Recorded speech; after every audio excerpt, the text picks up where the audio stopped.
পুরো স্টেডিয়াম ভেঙে ফেলছে তারা, চেয়ার যতগুলো সম্পদ আছে স্টেডিয়ামে সব কিছু ভাঙা শুরু করে দিচ্ছে দর্শক। ভাঙা ভাঙা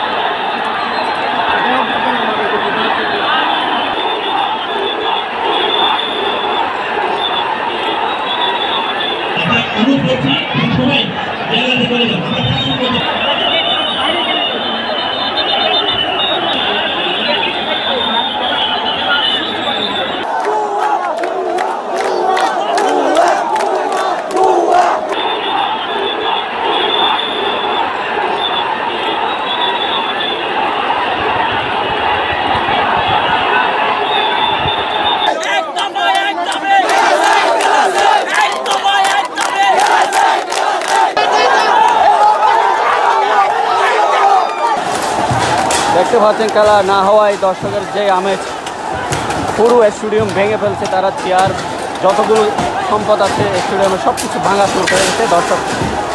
তারা এই স্টেডিয়ামে বসেছিল খেলা দেখার জন্য, এখনো পর্যন্ত খেলা হয়নি, সেই জন্য দর্শক ক্ষুব্ধ হয়ে এই জিনিসগুলো সব ভেঙে ফেলতেছে। আপনারা আমি যদি দেখাতে চাই দেখেন, একটা চেয়ার রাখেন নাই তারা, দর্শকরা ক্ষুব্ধ হয়ে সব কিছু ভেঙে ফেলেছেন স্টেডিয়ামের, একদম কিছু নেই এখানে বললে চলে। সবাই চলে গেলেন, আইন শৃঙ্খলা বাহিনী সহ সবাই চলে গেলেন। এই যে দেখেন গ্যালারিটা ভেঙে ফেলছে, সাংবাদিকরা মায়ের কাছে তাদের অভিযোগ, তাদের থেকে 150 টাকার টিকিট 200 টাকা করে বেচা কিনা হয়েছে, সেই জন্য তারা জনতা এত ক্ষুব্ধ হয়ে আসলে এই মাঠে তারা নেমে পড়ছে। তারা এতক্ষণ বসেছিল দর্শকের খেলা হওয়ার জন্য, খাওয়ার জন্য, তারা এটাই মূলত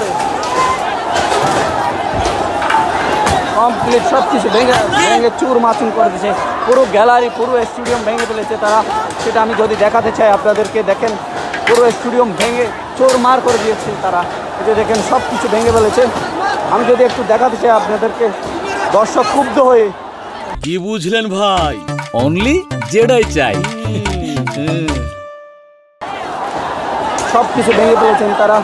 তারা সকাল 9টা থেকে মূলত এখানে নেমেছিলেন। আমি যদি একটু দেখাতে চাই আপনাদেরকে, এই যে দেখেন ভাঙচুর যেভাবে হচ্ছে সব কিছু, এই যে দর্শকরা ক্ষুব্ধ হয়ে মূলত এই ভাঙচুর শুরু করেছে। তারা সকাল 9টা থেকে এখানে বসেছিলেন, সারাদিন তারা তাদেরকে বসেছিলেন, তাদের টাকা নিয়ে ফেলেছেন, তাদের সব কিছু নিয়ে। এই জন্য জেলা প্রশাসকের টুর্নামেন্টে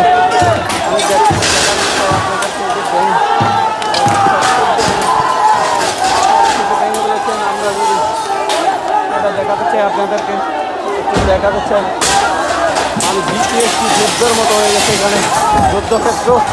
সেটা আমি যদি একটু দেখাতে চাই আপনাদেরকে, দেখেন দর্শকরা এই যে টিকিট নিয়ে তারা মূলত টিকিট নিয়ে মূলত সেটা দেখাতে চাই, পুরো স্টেডিয়াম ভেঙে ফেলেছেন তারা। সেটা আমরা যদি একটু দেখাতে চাই, পুরো জেলা প্রশাসন ব্যর্থ মনে করি আমরা, জেলা প্রশাসন ব্যর্থর কারণে আজকে ম্যাচটি হলো না, সেটা আমরা দেখাতে পাচ্ছি আপনাদেরকে। পুরো স্টেডিয়াম তছনছ করে ফেলেছেন।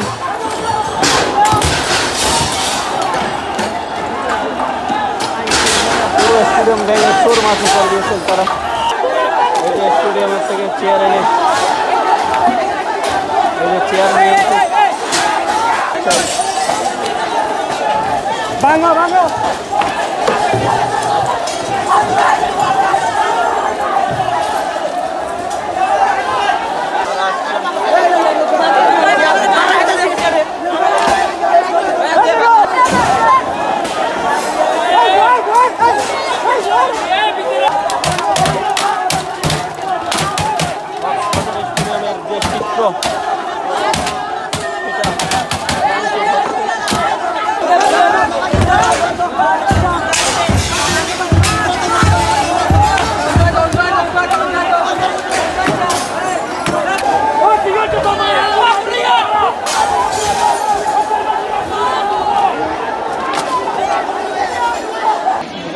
ভাই যে ভয়াবহ ধরে দিল, ফার্স্টে ধরা দিও।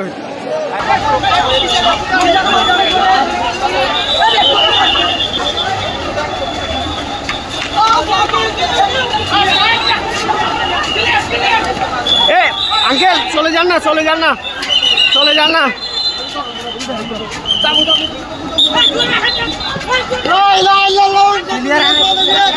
সামনে আগান ভাই, ভাই ভাই ভাই ভাই, সামনে আগান, সামনে সামনে।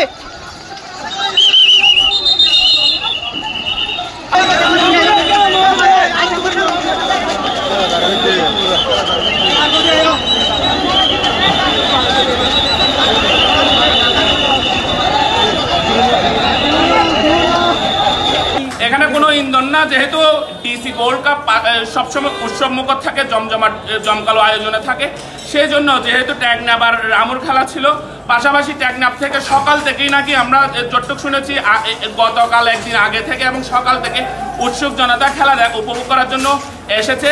আমাদের ধারণ ক্ষমতার 5 গুণ বেশি দর্শক হয় এই অবস্থা হয়েছে। আমরা অনেক চেষ্টা করেছি, আমাদের চেষ্টার বাইরে চলে গিয়েছিল, সেই জন্য আইনশৃঙ্খলা রক্ষাকারী বাহিনীও পারে নাই নিয়ন্ত্রণ করার জন্য। উৎসুক জনতা অগ্নিসংযোগ দিয়ে খেলা দেখতে না পারার কারণে এই অবস্থা হয়েছে।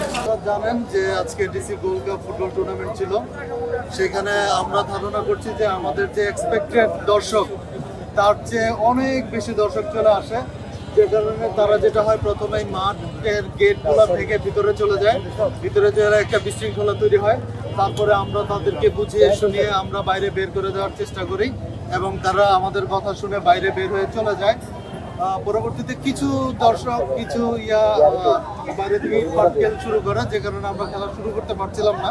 কমিটি ভালো বলতে পারবে। পাশাপাশি যেটা হয় শেষ পর্যন্ত এই যে মাঠের যে 15,000 বা 15,000 20,000 দর্শক, তারা কিন্তু ধৈর্যহীন হয়ে আসলে মাঠের ভিতরে ঢুকে যায়। আমরা আমাদের সাধ্যমতো চেষ্টা করেছি যেন কোনো ধরনের ক্যাজুয়ালিটি না হয়। উৎসুক যারা জনগণ আছে, যারা দর্শক, যারা খেলা দেখতে আসছিল, তাদের জন্য কোনো ধরনের তারা আঘাতের শিকার না হয়। আমরা চেষ্টা করেছি এখানে যারা অন্য দর্শকরা যারা আসছে তারা যেন কোনোভাবে আহত না হয়। এখন তারপরেও কিছু যে ঢিলের কারণে হয়তো 2-1 জন আহত হয়ে থাকতে পারে, এটা আমরা এখনো জানি না। আমরা হাসপাতালে লোক পাঠিয়েছি, আমরা চেষ্টা করছি সেই সংখ্যাটা নেওয়ার জন্য। আমাদের একটু সময় লাগবে।